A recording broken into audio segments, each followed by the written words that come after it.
आज हम देखने वाले हैं एक्सपोनेंशियल एक्चुअली है क्या चीज़। एक्सपोनेंशियल जिसको हम लोग ई लिखते हैं मैथमेटिक्स में, कैलकुलस में ये अक्सर आता है। आपको जनरली जब कैलकुलस का फर्स्ट क्लास पढ़ाया जाता है, जनरली जब एक्सपोनेंशियल को इंट्रोड्यूस किया जाता है, बता दिया जाता है कि d by d x of e to the power x होता है। Integration of e to the power x d x, ये भी e to the power x होता है। इतना रट लो, सब चीज़ हो जाएगा। लेकिन ये ई है क्या चीज़? ये तो बस एक नंबर है। और ये नंबर इतना इंपॉर्टेंट क्यों है? कहाँ से आया, कैसे आया, और ये कैलकुलस में हमेशा आ कहाँ से जाता है? तो ये हम लोग आज देखने की कोशिश करेंगे, क्योंकि ये समझना बहुत क्रूशियल है। अगर ये नहीं समझे हैं तो एक्सपोनेंशियल का यूज़ कभी नहीं कर पाएंगे आप। तो क्यों हम लोग एक्सपोनेंशियल को एक इंट्यूटिवली फील नहीं कर पाते हैं? क्योंकि हम लोग का ब्रेन ज्योमेट्री से सोचता है, फिगर्स, शेप, साइज। जैसे मैं आपको बोला एक लाइन है तो आप दिमाग में ले आए एक लाइन, एक वॉल्यूम बोला तो आपका दिमाग में एक वॉल्यूम आ जाता है। रेट ऑफ चेंज बोलूँगा तो क्या रेट ऑफ चेंज? ये कोई ज्योमेट्रिकल चीज़ नहीं है। रेट ऑफ चेंज मतलब चीज़ें कैसे बदल रहा है, वो आप फील नहीं कर सकते हैं। तो पाए, जैसे पहली बार जब पाए इंट्रोड्यूस होता, पाए को आप आराम से फील कर लेते हैं। पाए जब इंट्रोड्यूस होता, पहले अगर सरकमफरेंस इसका सी है एक सर्कल का और इसका डायमीटर डी है, तो सरकमफरेंस और इसका डायमीटर का रेशियो लेंगे तो आपको एक नंबर मिलेगा जो कि पाए। और ये कांस्टेंट होता है, ये पाए कांस्टेंट रेशियो है। ये जितना बड़ा सर्कल रहे, जितना छोटा रहे, सरकमफरेंस डिवाइडेड बाय डायमीटर करेंगे तो आपको नंबर मिलेगा पाए। ये कांस्टेंट है। तो ये पाए को आपको फील हो रहा है क्योंकि ये ज्योमेट्री से डिफाइंड है पाए। लेकिन प्रॉब्लम एक्सपोनेंशियल के साथ क्या हो जाता है, वो ज्योमेट्री से डिफाइंड नहीं है, वो डिफाइंड है, रिलेटेड है ग्रोथ और रेट ऑफ चेंज से। तो थोड़ा इमेजिन करने में आपको प्रॉब्लम होगा एक्सपोनेंशियल को। तो मैं आपको ले जाता हूँ स्टार्टिंग में 17वीं सेंचुरी के अराउंड 1740 अराउंड, जब पहली बार एक्सपोनेंशियल का आया था, निकला था। जब पहली बार क्वेश्चन किए थे जैकब बर्नौली नाम का एक मैथमेटिशियन अराउंड 17वीं सेंचुरी में, जहाँ से उनका एक प्रॉब्लम को कंसीडर किए थे, वहाँ से एक्सपोनेंशियल निकल के आया था। तो हम वहीं से देखेंगे क्या है। तो बर्नौली इंटरेस्टेड थे एक प्रॉब्लम ऑफ कंपाउंड इंटरेस्ट पे। कंपाउंड इंटरेस्ट प्रॉब्लम क्या था? बैंक को अगर आप पैसा देंगे तो वो आपको इंटरेस्ट देता है, मान लीजिए 12%, लेकिन वो कंपाउंड इंटरेस्ट देता है, मतलब सिंपल इंटरेस्ट नहीं देता है। कंपाउंड इंटरेस्ट नहीं समझ में नहीं पता है आपको क्या है, तो धीरे धीरे आप समझ जाएंगे इसी में ही सब कुछ, क्योंकि कंपाउंड इंटरेस्ट और एक्सपोनेंशियल अच्छे से रिलेटेड है। तो मैं आपको एक एग्जांपल दे रहा हूँ। सोचिए आपके पास एक बहुत जेनरस बैंक है। मान लीजिए आपको, मैं इस कैलकुलेशन सिंप्लिसिटी के लिए बोल रहा हूँ कि मान लीजिए वो आपको 100% इंटरेस्ट देता है। फॉर एग्जांपल क्या, आप अगर उस बैंक में 1 रुपीज़ डिपॉजिट किए हैं तो 1 साल बाद आपको कितना मिलेगा? ये आपका 1 रुपीज़ तो आपका ऑलरेडी है, ये कितना हो जाएगा? और 100% इंटरेस्ट मतलब 1 रुपीज़ एक्स्ट्रा मिलेगा तुमको, और टोटल हो जाएगा 2 रुपीज़। ये ईयर के एंड पे, ये 1 ईयर। लेकिन यहाँ एक प्रॉब्लम है। मैं अगर बोलूँगा कि मैं अपना पैसा निकालना चाहता हूँ 11 महीने के बाद, तो ये तो कंपाउंड हो रहा है, इंटरेस्ट 100% मिलेगा, लेकिन 1 साल बाद मिलेगा। 9 महीने, 10 महीना, 11 महीना जब भी निकाल ले उससे पहले तब कुछ नहीं मिलेगा। तो ये सही नहीं लग रहा है, क्योंकि आप 11 महीना रखेंगे आपको कोई फ़ायदा नहीं होगा, और 1 महीना रखना पड़ेगा। तो जैकब बर्नौली बोले कि मैं ऐसे क्यों कंपाउंड इंटरेस्ट कैलकुलेट करूँगा, मेरे को 1 ईयर में 100% इंटरेस्ट चाहिए। 1 ईयर में हम लोग 100% इंटरेस्ट लेंगे। लेकिन हम क्या करेंगे, वो बोले कि मैं अपना 1 रुपीज़ में पहले 6 मंथ्स में 50% लूँगा, और फिर नेक्स्ट 6 मंथ में फिर 50% लूँगा। समझ में आया? अभी भी आप 1 साल में 100% ही ले रहे हैं, क्योंकि पहला 6 मंथ 50%, फिर 6 मंथ 50%। सही है? तो अभी कितना रुपया आपको मिलेगा 1 साल बाद? ये ज़्यादा अच्छा है, क्योंकि 6 मंथ बाद निकालेंगे तो आपको कुछ तो एक्स्ट्रा पैसा मिलेगा। तो 6 मंथ बाद कितना मिलेगा? 1 का 50% होता है कितना? 0.5। 1 + 0.5 आपको मिलेगा 1.5। और सेकंड 6 मंथ बाद कितना मिलेगा? इसका 60%, इसका 50% कितना होता है? इसका 50% होता है 0.75। और 1.5 + 0.75 करेंगे तो आपको 2.25 रुपीज़ मिलेगा। मतलब आपको ज़्यादा मिल रहा है। अभी भी आप 100% इंटरेस्ट ले रहे हैं पर साल, 1 साल, लेकिन आप 2 इंटरवल में उसको ले रहे हैं 50-50, तो आपको ज़्यादा पैसा मिल रहा है। पहले 2 रुपीज़ मिल रहा था उसी में, अभी 2.25 मिला। तो जैकब बर्नौली क्या सोचे कि जितना मैं डिवाइड कर रहा हूँ पैसा बढ़ते जा रहा है। तो ऐसे ऐसे मैं ज़्यादा डिवाइड करूँगा तो ज़्यादा पैसा हो जाएगा धीरे धीरे, 2 रुपीज़, 3 रुपीज़, 4 रुपीज़, 5 रुपीज़, ऐसे ऐसे करके 1 रुपये से मैं बहुत कमा लूँगा। तो डिवाइड करने की कोशिश की। वो बोले कि चलिए मैं 1 मंथ पे लूँगा। अभी 1 मंथ पे कितना, 1 साल में मेरे को 100% मिलेगा। तो 1 मंथ पे कितना, 1/12%, मतलब 100 डिवाइड बाई 12%, मतलब 100 का 12 हिस्सा कर लीजिए और हर एक महीना आप एक एक हिस्सा का इंटरेस्ट लीजिए। तो अगर वैसा लिए तो क्या होगा, तो पहला मंथ के बाद कितना मिलेगा, पहला मंथ, अभी देखिए यहाँ पे थोड़ा कैलकुलेशन डिफिकल्ट नहीं है। कंपाउंड इंटरेस्ट आपको नहीं पता है तो यहीं से कंपाउंड इंटरेस्ट आप समझ जाएंगे कैसे कैलकुलेशन होता है। 1 मंथ बाद आपको कितना मिलेगा, 1 रुपया तो ऑलरेडी आपके पास है, प्लस ये 1 रुपया का 12 हिस्सा, मतलब ये आपका इंटरेस्ट है, ये आपका इंटरेस्ट है 1/12, और ये आपका ऑलरेडी पैसा पहले से है। समझ में आया। अभी 1 महीना बाद है, अभी 2 महीना बाद क्या होगा, फिर 1 महीना, मतलब जो कि 2 मंथ्स, फिर आपको इतना इंटरेस्ट मिलेगा 100 डिवाइडेड बाई 12। तो ये ऑलरेडी आपके पास है, 1 + 1/12 तो आपके पास है। इसके साथ कितना, इसका 12% आपको ऐड होगा, तो 1 + 1/12 का 12%, तो इसका 1/12। ठीक है, ये आपका ऑलरेडी पैसा है, ये पहले 1 महीना के बाद इतना था, और ये आपका इंटरेस्ट है। तो इसको आप क्या लिख सकते हैं, अगर 1/12 यहाँ पे 1 + 1/12, 1 + 1/12 कॉमन ले लिए तो ये कितना बचेगा, और ये क्या हो गया, 1 + 1/12 टू द पावर 2। 2 महीना बाद 1 + 1/12 टू द पावर 2। तो मैं क्या करूँगा, मैं 12 हिस्सा में डिवाइड किया हूँ, तो 12 महीना बाद मतलब 1 साल बाद कितना मिलेगा, 1 आपका चल जाएगा 1 + 1/12 टू द पावर 12। 2 महीना बाद अगर यहाँ 2 हो रहा है तो 12 महीना बाद कितना होगा, यहाँ 12, और ये हो जाएगा 2.61 रुपीज़। तो अभी देखिए, अब 2 हिस्से में ले रहे थे तो आपको 2.25 मिला, 1 हिस्से में ले रहे थे बस 2 रुपया मिल रहा था, 2 हिस्सा कर दिए, उसी 100% इंटरेस्ट, अभी भी आप 100% ही इंटरेस्ट ले रहे हैं, बस डिवाइड कर दिए हैं 2 हिस्सों में, तो आपको 2.25 मिला। अभी भी फिर 100% इंटरेस्ट ले रहे हैं, लेकिन आप 12 भाग में उसको डिवाइड किए और अभी आपको मिले 2.61, इससे ज़्यादा है। देखिए, तो जैकब बर्नौली बोले कि चलो मैं जितना ज़्यादा डिवाइड कर रहा हूँ मेरे को उतना ज़्यादा पैसा मिल रहा है। तो मैं इसको थोड़ा मिटा रहा हूँ, ये कैलकुलेशन आपको समझ में आया। 12 हिस्सा में अगर डिवाइड किया हूँ तो 1/12 टू द पावर 54। तो इसी हिसाब से अगर मैं ट्रेंड फॉलो करूँ और n हिस्सा में डिवाइड कर दूँ, अभी जनरल कैलकुलेशन हम करेंगे, अगर n हिस्सा में डिवाइड कर दूँ अपना ईयर को, है 1 year divided in 1 year divided in n parts, n कितना भी बड़ा हो सकता है, एंड आपका 100% जो इंटरेस्ट रेट है उसको भी आपको n भाग में डिवाइड करना पड़ेगा।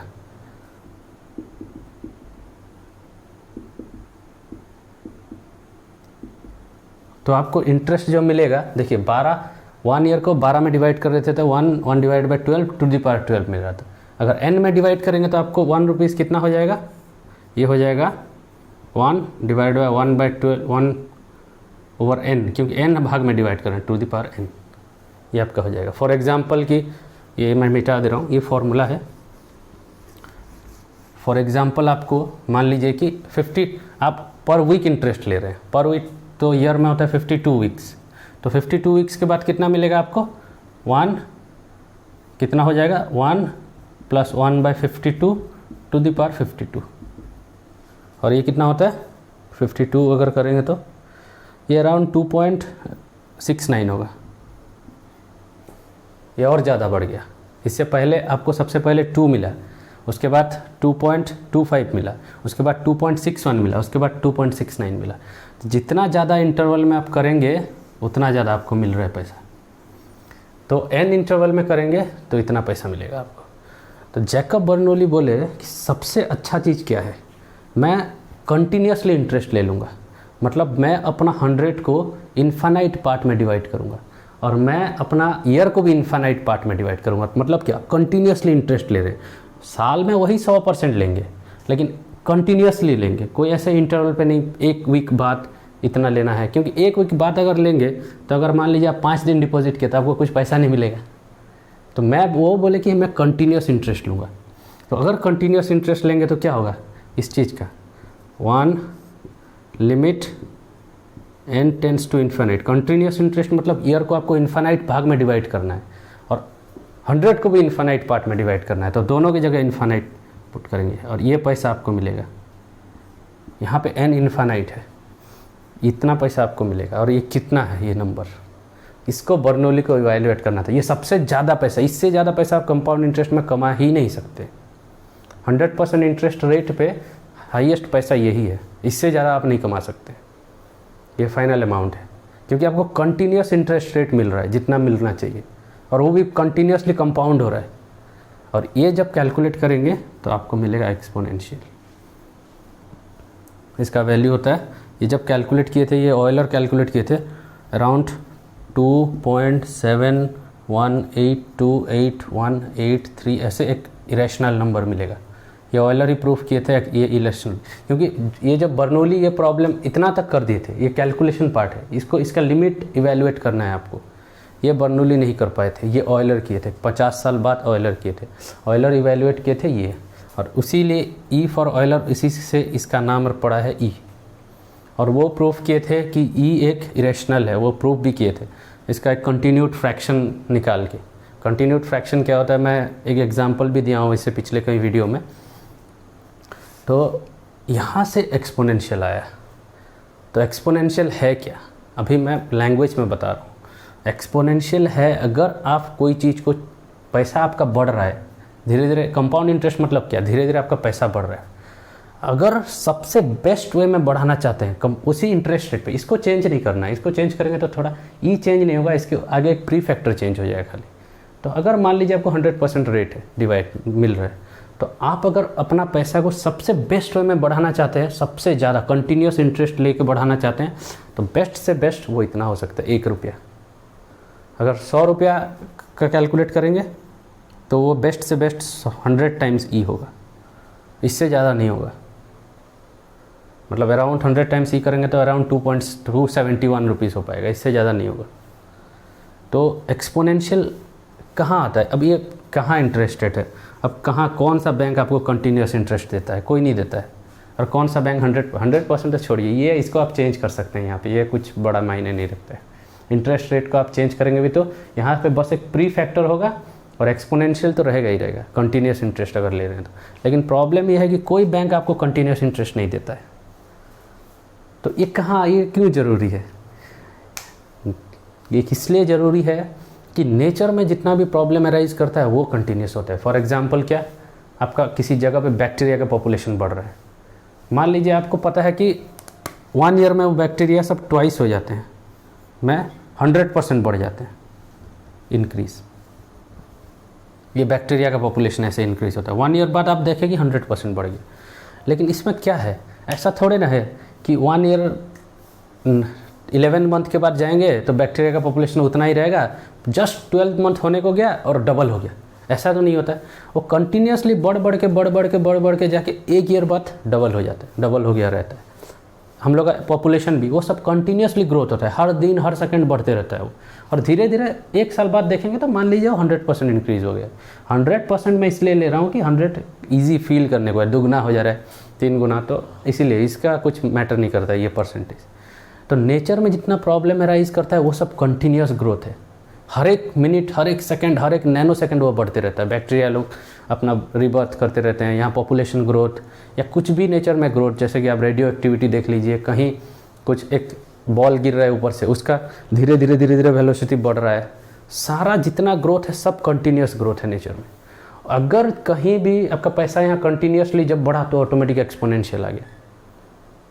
कंपाउंड इंटरेस्ट मतलब कंटिन्यूसली पैसा बढ़ रहा है तो ऑटोमेटिक एक्सपोनेंशियल आ गया। तो जहाँ भी नेचर में प्रॉब्लम ऐसा है, जहाँ कोई कंटिन्यूस ग्रोथ हो रहा है या कंटिन्यूस डिके भी हो रहा है, वहाँ एक्सपोनेंशियल आएगा ही आएगा, आप उसको अवॉइड नहीं कर सकते हैं। ये नेचर का बस इसी वे में ही ग्रोथ होता है, ये नेचर का अपना लैंग्वेज है ग्रोथ को एक्सप्रेस करने का। इसीलिए हम लोग बोलते हैं इसको नेचुरल बेस बोलते हैं, एक्सपोनेंशियल को, ये नेचुरल बेस है। अगर आप डेलिबरेटली कैलकुलस में क्यों आ जाता है ये, मान लीजिए कैलकुलस में क्यों क्वेश्चन, कैलकुलस आपका सब्जेक्ट है जो डील करता है रेट ऑफ चेंज, चीज़ें कैसे बदल रहा है टाइम के साथ या कहीं कैसे। तो अगर रेट ऑफ चेंज ग्रोथ को आप क्वेश्चन कर रहे हैं तो आप कैलकुलस कर रहे हैं, और रेट ऑफ चेंज और ग्रोथ कर रहे हैं उसका नेचुरल लैंग्वेज ही एक्सपोनेंशियल है, तो कैलकुलस में तो एक्सपोनेंशियल आएगा ही आएगा। अगर आप डेलिबरेटली एक्सपोनेंशियल को मतलब अवॉइड करना चाहेंगे ना, तो आप अपना ज़िंदगी मतलब डिफ़िकल्टी बना रहे हैं। मान लीजिए कैलकुलस में अगर बेस ई से आप काम नहीं करेंगे तो बिना कारण कॉन्स्टेंट सब इधर उधर घूमते रहेगा जब आप इंटीग्रेशन डेरिवेटिव करेंगे, जिसका कोई मतलब ही नहीं है। इससे कैलकुलेशन सिंप्लीफाइड होता है, समझ में आया। तो एक्सपोनेंशियल को तो आना ही था, क्योंकि वो नेचर का बस अपना लैंग्वेज है ग्रोथ को एक्सप्रेस करने का, क्योंकि नेचर में हर जगह ग्रोथ कंटिन्यूसली ही होता है। और बस इसको आप फील इसलिए नहीं कर सकते क्योंकि ये ज्योमेट्री से डिफाइंड नहीं है। कहाँ से मैं डिफाइन किया इसको, रेट ऑफ चेंज, पैसा आपका चेंज हो रहा है टाइम के साथ कैसे बढ़ रहा है, तो रेट ऑफ चेंज से पहली बार एक्सपोनेंशियल आया था। तो ज्योमेट्री से नहीं आया था तो आप इसको फील नहीं कर सकते हैं। लेकिन एक प्लस पॉइंट क्या है, इसको आप फील करने के लिए इसका ग्राफ ड्रॉ कर सकते हैं एक्सपोनेंशियल।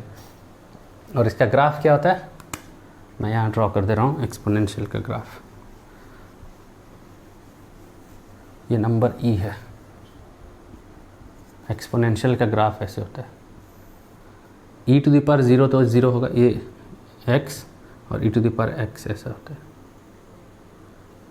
यही एक ऐसा फंक्शन है, अगर इस पॉइंट पे आप अगर हैं, मान लीजिए ये x इज इक्वल टू 2 है, यहाँ पे फंक्शन का वैल्यू क्या होगा, f ऑफ 2, यहाँ e to the power x है is equal to e to the power 2 होगा। Derivative of the function at x is equal to 2 वो भी e टू द पावर 2 होगा। Integration of the function at x is equal to 2 मतलब integration मतलब क्या, यहाँ तक का एरिया, ये जो एरिया कवर कर रहा है वो भी e टू द पावर 2 होगा, 2 तक। मतलब ये ही एक दुनिया में ऐसा फंक्शन है, इस पॉइंट पे वैल्यू इसका जिसका है जितना है, इस पॉइंट पे स्लोप भी उसका उतना है, और यहाँ तक अगर एरिया भी कैलकुलेट करेंगे तो वो तो उतना है, वो भी उतना है। यही एक ऐसा फंक्शन है। तो ये मैं बस बताने के लिए बोल दिया, थोड़ा एक्सपोनेंशियल का ग्राफ को फील करने के लिए, ऐसे बढ़ता है एक्सपोनेंशियल, समझ में आया। लेकिन एक्सपोनेंशियल तो आया पहले इसी से था, ठीक है। तो आप इससे मैं ऐसा और थोड़ा वीडियो बनाऊंगा, लॉगरिथम क्या है आगे देखेंगे हम, और बेस ई क्यों यूज़ करते हैं अभी आपको समझ में, ये वीडियो अच्छे से समझ सकते हैं तो वो वीडियो भी समझ जाएंगे बेस ई क्यों यूज़ करते हैं लॉगरिथम में, ठीक है। तो अभी के लिए इतना बस।